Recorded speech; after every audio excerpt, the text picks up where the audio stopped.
بسم اللہ الرحمن الرحیم۔ رکوع نمبر 14 کا آغاز ہوتا ہے۔ اللہ تعالیٰ ارشاد فرماتے ہیں ان ذالک لحق تخاصم اہل النار سوری قل اللہ تعالیٰ فرماتے ہیں قل انما انا منذر وما من اہل من الہ الا اللہ الواحد القہار۔ اللہ رب العزت اس آیت کے اندر ارشاد فرماتے ہیں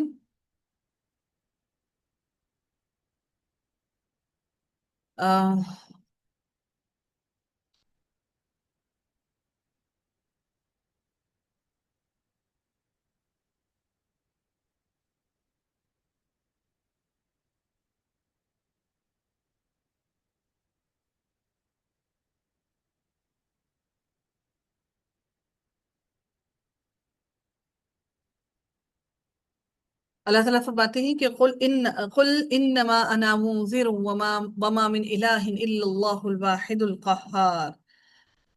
اللہ تعالیٰ فرماتے ہیں کہ اے نبی کہہ دیجئے کہ میں تو صرف خبردار کرنے والا ہوں، یعنی میں تمہیں جو تم گمان کرتے ہو میں وہ نہیں ہوں، بلکہ تمہیں اللہ تعالیٰ کے عذاب سے صرف ڈرانے والا ہوں۔ میں اس کے علاوہ کچھ نہیں ہوں، اور سوائے اللہ واحد غالب کے اور کوئی بھی عبادت کے لائق نہیں ہے، صرف وہی ہے جو عبادت کے لائق ہے۔ رب السماء، اب اللہ تعالیٰ کی شان کے بارے میں بیان کیا جا رہا ہے کہ وہ اللہ کون ہے، جو رب ہے آسمانوں کا بھی اور زمین کا بھی، اور جو کچھ بھی ان دونوں کے درمیان میں ہے، ان سب کا مالک ہے وہ رب کائنات، وہ پروردگار ان سب کا مالک ہے، اور وہ زبردست اور بڑا ہی بخشنے والا ہے، تمہارے گناہوں سے درگزر کرنے والا ہے۔ قل کہہ دیجئے، اور نبی کریم صلی اللہ علیہ وسلم کو یہ بھی کہا گیا کہ نبی ان کو یہ بھی کہہ دیجئے ہوا نبأ عظیم، کہ آپ ان کو یہ بڑی خبر بھی دے دیجئے۔ اب یہ بڑی خبر کس کی ہے؟ یہ آخرت کے دن کے عذاب کی ہے، کہ اس آخرت کے دن کے عذاب کی بڑی خبر بھی ان کو دے دیجئے، اور توحید کی دعوت بھی ان کو جو دی جا رہی ہے، یہ بھی ایک بڑی خبر ہے، جس سے یہ اعراض کر رہی ہیں اور غفلت برت رہی ہیں اور غیر سنجیدگی کا مظاہرہ کر رہی ہیں۔ ان کو کہا گیا کہ اے نبی ان کو بڑی خبر دے دیجئے انتم عنہ معرضون، کہ جس سے یہ سارے کے سارے بے پرواہ ہو رہی ہیں اور منہ موڑ رہی ہیں۔ ما کان لی من علم بالملأ الاعلی اذ یختصمون۔ پھر اللہ تعالیٰ نے مزید ارشاد فرمایا کہ ما کان لی، کہ مجھے ان بلند قدر فرشتوں کی بات چیت کا کوئی علم ہی نہیں جبکہ وہ تکرار کر رہے تھے، یعنی ملأ الاعلی سے مراد فرشتے ہیں، یعنی وہ کس بات پر بحث کر رہی ہیں میں نہیں جانتا، یعنی کہ ممکن ہے کہ وہ جس بات پر بحث و تکرار سے مراد وہ گفتگو ہے جو تخلیق آدم کے وقت ہوئی ہے، جیسا کہ اس سے آگے اللہ تعالیٰ کی آیت میں ذکر کر رہی ہیں ان